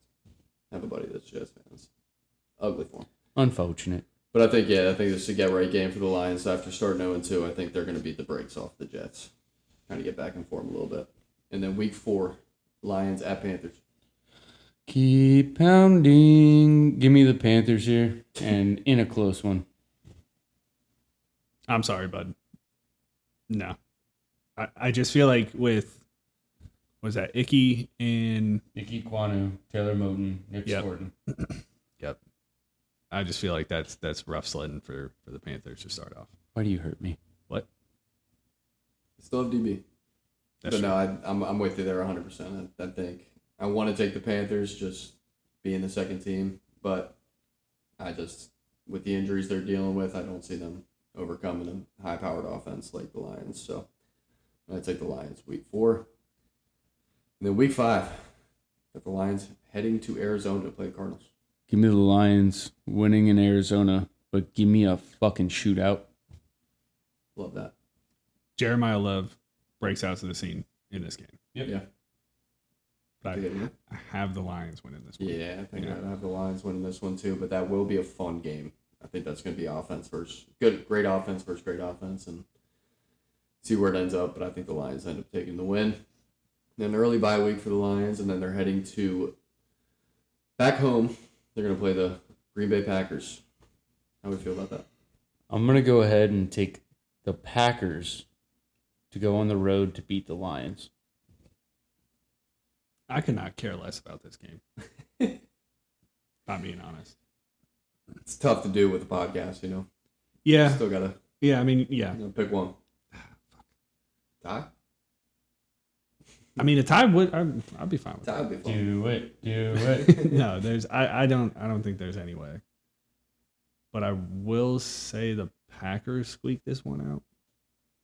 Yeah, I have a tough time. I think the Lions are going to have a tough time against divisional opponents this year. I think I had got to take Green Bay here, even though they're away. And then week 8, Vikings at Lions. I actually have the Lions winning at home in this game. Not a bad bet. I'll ride with you on that one. Thank you. Yeah, I got to take the Vikings on this one. Higher on the This Vikings guy than I am hates the us. Lions. 2 back-to-back L's for the Lions divisional. Starting 0-2 in the division. That's a tough one. And then week 9, Detroit Lions heading down to Miami. God, I love the Dolphins in this one. To get their ass kicked. Leaving us on the edge of our seat over here, Tyler. Thank you. I try. I just feel sorry for the Dolphins this year. I do really, too. I really I do do. too. I feel like the more I look at, well, they got to be playing for the first pick next year. Yeah, but they got Malik Willis for like 3 years. Not on a high enough deal where they can't take a quarterback first overall, but Yeah, I don't know. interested to see where they go. Yeah. But they will be vying for a top 5 pick. At least. 100%. At least. Yeah. Top 3. Yeah. Yeah. Yeah, so you got the Lions? Sorry. Yeah, I got the Lions as well. And then week 10, Patriots at Lions. Give me Drake May going into Ford Field and squeaking one out here. I got the Lions in this one. Yeah, I have the Lions as well. I think they're going to give the Patriots defense some trouble. I think that the Patriots could give them some trouble too, but I'll give them the home field advantage here. But I think that's a toss-up either way. Yeah. And then week 11, Bucks coming up to Detroit. 3 straight home games for the Lions. Give me Detroit at home. I'm just low on the Bucks going into next season. I don't know why, but I got the Bucks in this one. Yeah, I think I got the Bucks in this one too. I think that offense is going to be humming, and then I'm going to give the benefit of the doubt to Todd Bowles' defense over the Lions' defense. I just don't know. Going to be a fun one, though. No, you both hate me. Potentially No. shootout, but I think I got the Bucks taking that one. And then week 12, Bears at Lions. Give me the Bears. Yeah, I got to stay consistent. I will also take the Bears to take a win there. Got to stay consistent. We stay consistent on this podcast. And then week 13, we got Lions heading to Atlanta, play the Falcons. If you listen to the NFC South podcast again, in this one, I just trust Jared Goff over gang signs or penis. So, give me the Lions here. Fair. I can't wait for this matchup. This is going to be a fun one. Yeah. This A lot is of gonna be a fun points. game. Yeah. Lot of points. lot of points. Yeah, high scoring for sure. Yeah. I want to say the Falcons squeak it out, though. It's valid. Yeah, I think I'm going to take the Falcons on this one too. I think I have a little bit more faith in their defense versus the Lions defense, but this is going to be a high-powered game. This is going to be a lot of offense. But I have the Falcons squeaking that one out, giving the home field advantage there. And then week 14, Tennessee Titans at Lions. Again, we went over the AFC South, and after re-going over it, I think that I kind of lowballed the Titans a little bit. I think that the Titans are actually going to be a lot better next year, especially if Carnell Tate is everything they say he's going to be and Cam Ward takes a step forward. That being said, though, I am going to take the Lions at home. Yeah, I got to go with the Lions on this one. Yeah, I'm becoming more of a Titans fan because of the quarterback show. Cam Ward is just, it's hard not to like the kid, but I think they're still a few years out of being a really true contender, especially against a team like the Lions. Even though I'm thinking the Lions finished fourth, they're still a very solid team as far as the NFC goes. And I think I got to give this one to the Lions. I know I got to give this one to the Lions. I think that's pretty set in stone. And then week 15, Detroit Lions heading up to Minnesota. Not to spoil too much here, but I don't have a good outlook on the Lions to finish the season. Give me the Vikings at home. Yeah. Just with this division, like, splits are more common. So I'll take the Vikings in this one. I think I have the Vikings sweeping the Detroit Lions. Big broom guy. I think this is one of them. I think I got the Vikings there too. And then week 16, Giants at Lions. I'm going to shock a lot of people here. I'm going to go ahead and I'm going to take the Giants. Scattaboo, Malik Neighbors, they'll be back. And I like that Giants defense. It's fair. That is crazy. Is it?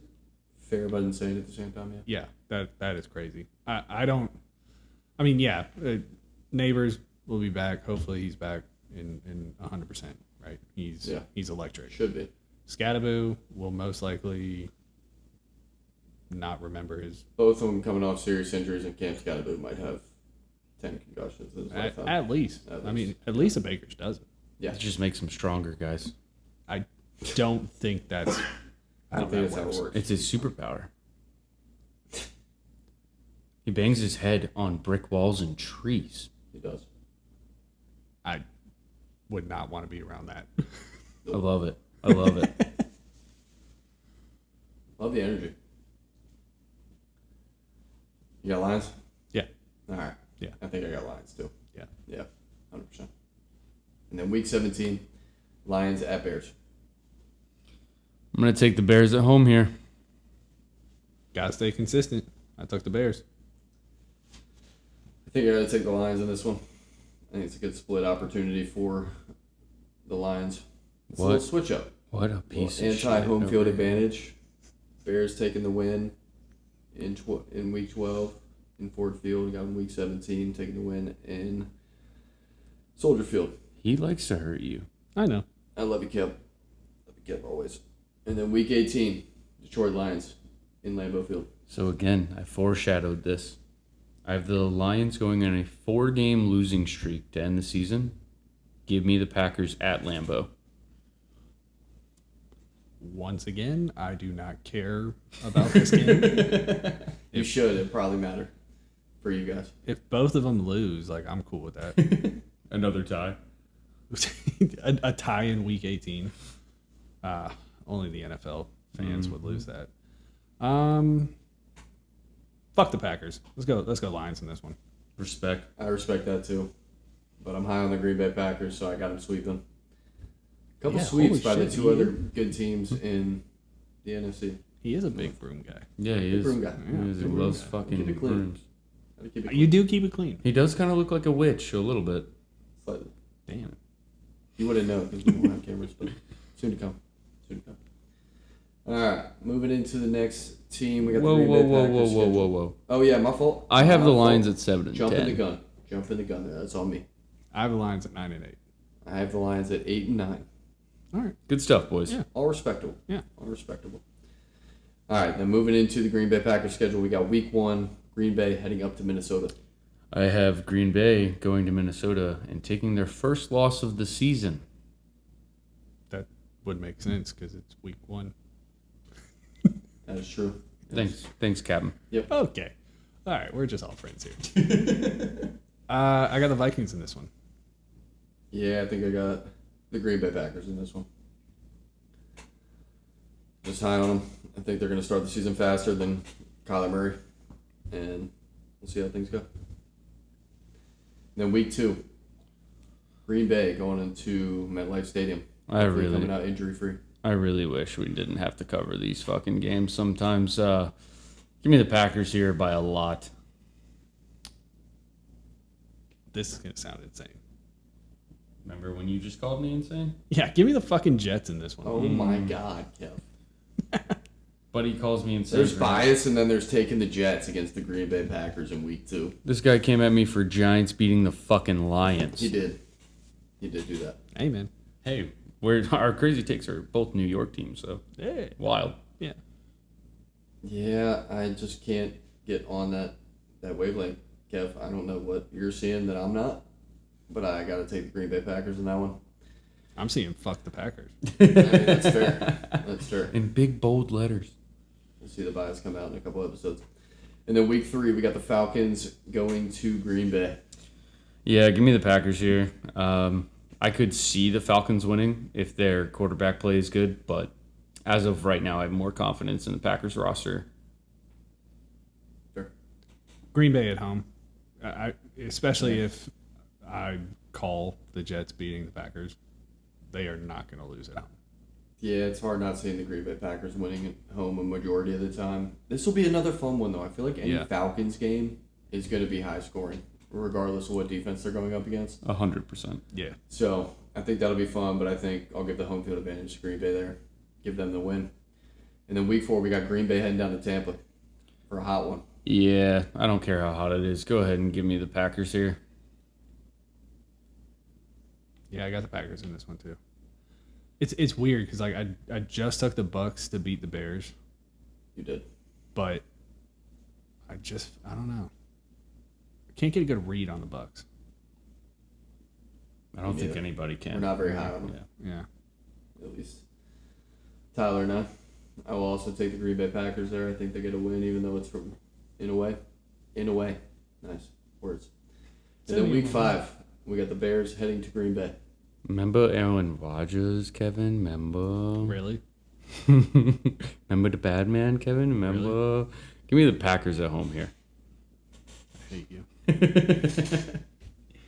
I gotta stay consistent. I took the Bears. That's fair. I think I got to take Green Bay here. I think this is a sweeper. Sweeper. Sweeper. Staying consistent on this podcast. And then Week Sweeping. 6, we got Dallas heading to Green Bay. Yeah, this pains me to say, but I'm going to take Dallas in this game. I don't think anyone wins watching this game. No.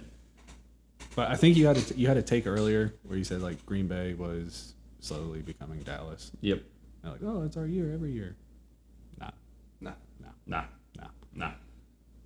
Unfortunately, I will go with the Packers though. Dang. It is at home. As of now, I have them starting 5-0. Wow. I think this is going to be a good game. And I think the Cowboys, I want to save it for our NFC East episode, but I think the Cowboys defense is going to take a step forward. So give me the Packers. You know what I'm saying? Starting 6-0. It's fucking Big win for the Packers there. It's not gonna be another 6-0. And then Week 7, we got Green Bay at Lions.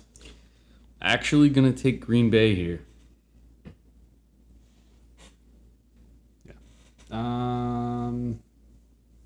Yeah. God. No one wins. Are you going to watch a second of this game? It depends on my fantasy team. Yeah, that's fair. You know? Fair. Fuck it. I'll take Green Bay.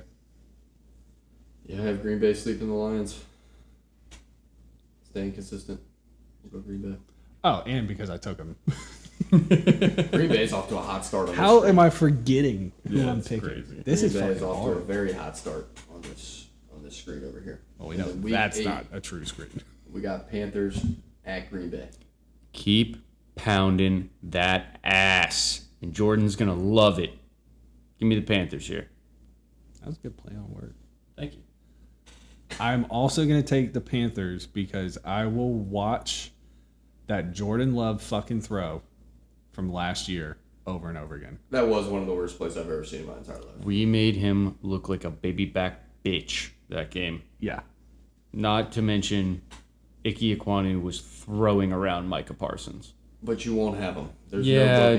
bookends. Don't There's rain no on my parade. Bookends. You just change your center. You're not changing my mind.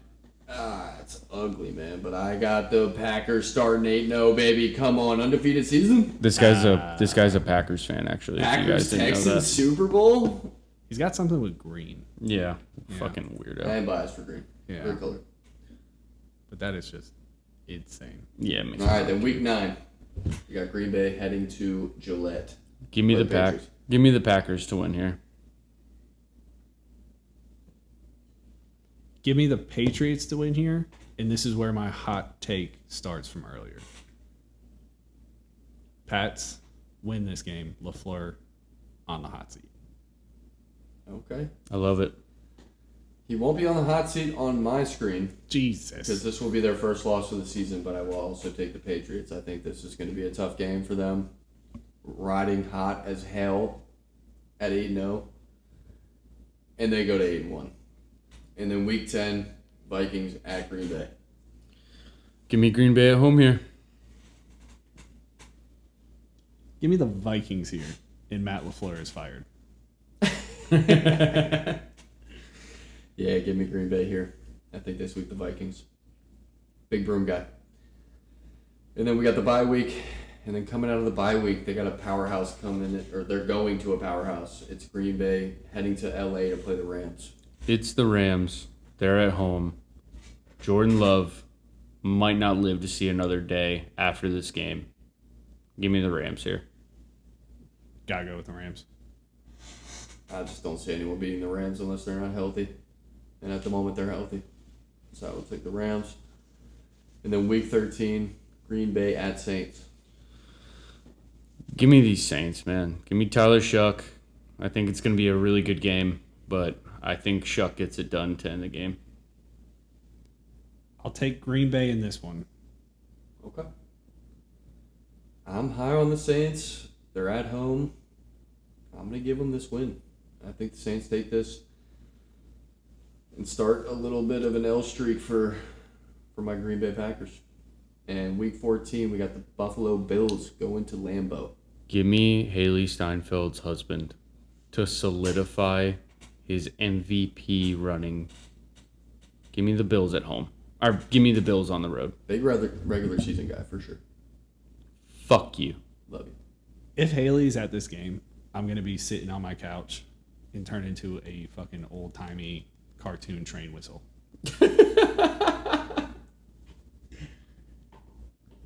Awooga. Give me the Bills. Yeah, hard not to take the Bills in this situation. I think 3 straight L's for the Green Bay Packers is going to wake them up before they get a little tee-up game. Week 15, Dolphins coming into town. Middle of December. Dude, Malik Willis is about to get his revenge. In his dreams. Give me the Packers here. I got You the, had me there for a second. bud. you did. Yeah. I got the Packers in this one. I just feel like Miami's going to step off the plane and just Miami's not going to be able to step off the plane for a lot of these games, but going up to Dolphins Lambeau gonna have a tough game. Tough that season. late in the season, they're going to be wishing they were on a bye. Yes, Yeah. agree 100%. I don't Yeah. think this is even questionable. And take the Packers there. And then week 16, we got the Green Bay Packers heading to Soldier Field to play the Bears. Remember Jay Cutler, Kevin? Remember? Give me the Bears at home here. I got to stay consistent. I took the Packers. The Netflix game, I don't know. I got Packers in this one. This one's Netflix? Yeah. This is the Christmas game. Christmas game. Yeah. But remember Brian Urlacher? Remember? Shut the fuck up now. All right, we got Green Bay Packers, Bears on Christmas. I didn't know it was a Christmas game. In Soldier. I think they're sweeping you, Kev. I love you. Wow. I got to take the Packers here. You just ruined my Christmas. you can flip the table. It's going to be a tough Christmas. I'm fine with It's going to it. be a tough Christmas. Nah, because I'm looking at your like soundboard here. I think that was expensive. He bought it. Okay. Yeah. Falling on a budget over here. Week 17, Texans at Green Bay. So if Jordan Love survives week 12, he might not survive this week. Give me the Texans in a low-scoring game. I'm talking 13-9. I honestly think Jordan Love dies in this game. I could see it. I don't see. I feel like especially where I hope the Packers end up. Jordan Love gets knocked out of this game, and then they just, season's over. This is a tough one because it's at Lambeau. Houston's a dome team. It's going to be January or end of December. One of those two. Yeah.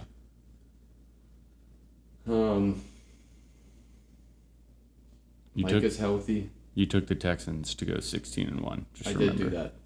did do that. And in hindsight, I think we could just burn episode 2 and never. We might just delete it, honestly. Nah. I got to keep it up there. Unfortunately. But I think I'm going to go Packers here. I probably didn't take them during the Texans schedule because I was giving their defense a ton of credit. I'm going to buy him a fucking Micah Parsons jersey. Please But don't. I think they'll be humming on all cylinders, and I don't know if the Houston Texans offense can keep up with their offense, and Micah Parsons is going to give C.J. Stroud some problems. I don't know. That could be a toss-up. For sure. He's got ish. I don't know. Dude, he is. But I'll go with the Green Bay Packers. You gotta check your co-host, bro. Dude, I can't watch this guy. He just said the Packers' offense will be humming against a team he also We'll be took to humming go at that point in the season. There ain't Not going to be humming in against this the game. Texans. They're not. You say that. Who's I don't know. who's blocking Will? Who's blocking Daniil? Is that guy? Nobody. I don't care what name pops up. Ain't nobody blocking those two. Mm-mm. Yeah, it's a fair point. They ain't got David Bakhtiari anymore. Who's blocking Micah? I don't care. Are we serious right now? It's like Yes. it's like 2v1 right there. yeah. You can double Micah. Yeah. Who else coming after the quarterback? Lucas Van Ness? Oh, okay. I don't know. I'm going to give them the home field advantage there. Like I said, it's a toss-up. It's probably going to be a low-scoring game like you guys said. I I didn't say it was gonna be take close. Green Bay. Kevin's like, fuck no. Little bias there. Said Jordan Love's going out in a body bag. All right, week 18, we got the Lions also going to Lambeau. Give me Green Bay at home. I gotta stay consistent. I got Detroit winning this one. I got Green Bay finishing strong with a little 4-win streak. Finishing at 13-4. Tyler, where do you have them finishing at? Well, that's disgusting. I have them finishing at 9-8. 7-10. All right. Ceiling 4. No. No. Hell no. No. Oh, that's going to be an interesting one. All right, let's move into the Vikings. We got Green Bay heading to the Vikings week 1. Got to stay consistent. Well, I'm going to stay consistent. I'm going to take Minnesota at home. I gotta stay consistent. Yep. I'm going to stay consistent and take Green Bay. Sweep the Vikings. And then week 2, got the Vikings going to the Bears. I'm going to stay consistent here. I'm going to take Chicago at home. I took Minnesota in this one. Yeah, I think I got to take Minnesota in this one too. And then week 3, Minnesota at Bucks. I'm going to take Minnesota in this one in a shootout. I got the Bucks in this one, but once again, shootout. Yeah, I got the Bucks in this one, but I feel like Justin Jefferson and Jordan Addison are going to go off. Fair. I think I got to go with W on this one. I don't think the Bucs are going to give them too much trouble.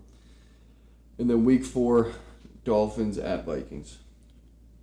Do we know, did Vikings hunt Dolphins at any point? Probably not.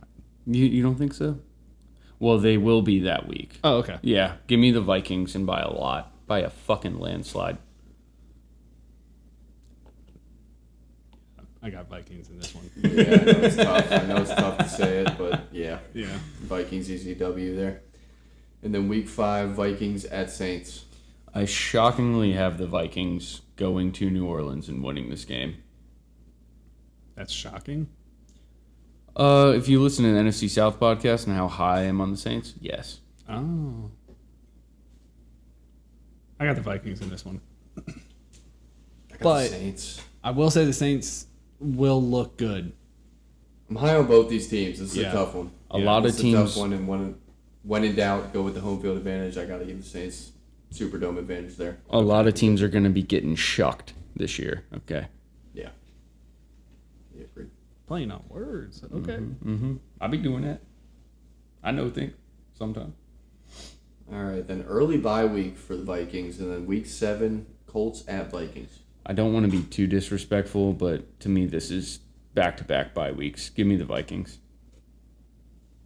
Yeah, I don't know if Daniel Jones will be ready, if they're going to rush him back, if like He's Yeah. playing week. He's expected to play week 1. Rush back. I got the Vikings in this one. Even if they do rush Daniel Jones back, like who knows if he's going to capture lightning in a bottle again. Sorry, Jit. I don't Actually, think no, he fuck will, you, Jit. Yeah, fuck unfortunately. you. Yeah, Jit's homeboy. Yeah, I got to give the win to the Vikings here. I don't see him getting stopped up by the Colts. I love Daniel Jones, but And then week 8, got the Vikings going to Ford Field to play the Lions. I'm actually going to take the Lions at home here. Gotta stay consistent. I took the Lions. I got to stay consistent. I took the Vikings. All right, then week 9, Buffalo at Vikings. I got the Bills sweeping the NFC North. Give me the Bills here. I like that take, actually. Thank you. But this will also be an entertaining game. It will be. Yeah. 100%. Yeah. Okay. Most definitely. Yeah. But I also have to take the Bills. I think the sweeping the North is a good take. Hard not to see Josh Allen getting stopped up by any of these defenses. All right, then week 10, Vikings at Green Bay. I have Green Bay winning at home here. I know. I'm Mr. Boring. Give me that split. Yeah, I took the Vikings. So I'm gonna. I guess consistency is what you guys are trying to shoot for on this pod. That's the what we goal. try to. That's We the try. goal. It takes a memory, which I'm literally having to check myself every time we come up with one of these divisional Okay. games. All right, so I'm not alone. Got But it. I had the Vikings winning, or I had the Green Bay Packers winning this one and sweeping the Vikings. So I'm giving them the win there. Stay consistent. And then week 11, Vikings at San Fran. I'm going to get a little skull here. This is going to be the Vikings' signature win on the season. Give me the Vikings on the road. I am not in that camp. No, I mean signature game maybe, but Niners win this one. Yeah, it's a tough one, but I have to stay consistent from our NFC West podcast, and I think I took the Vikings, so I will take the Vikings to win here as well. And then week 12, Falcons at Vikings. Give me the Vikings at home here.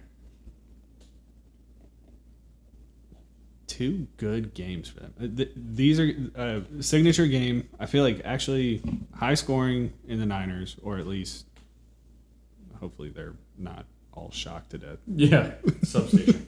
Right.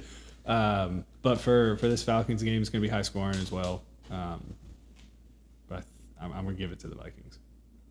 Yeah, it's going to be a fun one, but I think I got to give the benefit of the doubt to Brian Flores. I think he'll be able to give the Falcons some trouble. And by week 12, hopefully Kyler Murray is fully integrated in the KOC system, and they're humming it on all cylinders. So I got to take the Vikings there as well. Week 13, back-to-back home games. Got the Panthers coming up to Minnesota. So by week 13, Carolina should be healthy outside of Nick Scorton. I'm going to go ahead and take Carolina on the road here. Color me shocked. I'm still going to go with the Vikings here. It'll be a fun game. I don't know. Yeah. Right? Don't be disrespectful. Maybe? I don't know. don't know. Tyler's bias is showing a little bit. I don't know if the Panthers are going to be that kind of... Hey, man, I gave my NFC South predictions before the two big injuries came out for the fucking Panthers, okay? That's fair. You went Vikings? Oh, yeah. Yeah. Yeah. All right. Yeah. I think I'm going to go Vikings as well.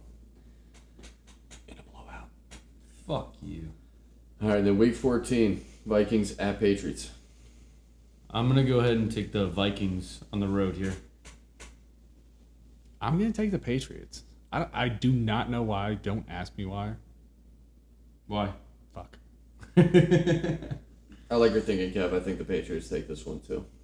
Give them the home field advantage. Another one that's probably a toss-up at the end of the day. But I think if with toss-ups, got to give the home field advantage to the home team, so which would make sense because it's home field advantage. And then week 15, Lions at Vikings. So I have the opposite of what I had for the Lions for the Vikings to end their season. Give me the Vikings at home here. I took the Vikings earlier for this game, so. Fair. Got to stay consistent. I took the Vikings as well. And then week 16, Commanders at Vikings. I'm going to go ahead and take the Vikings at home, but in a really fun game. This is a tough one. Yep. Presuming Jaden Daniels is healthy. It's fair. It's Right. healthy right now. He is? Yeah.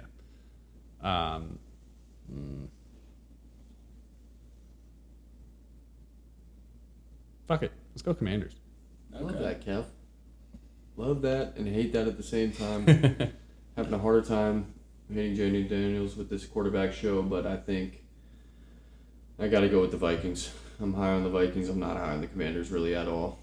Jaden Daniels being healthy is really what their season is predicated on, and week 16, it's 50-50 with how last season went. So, going to give the Vikings the benefit of the doubt, and they're at home.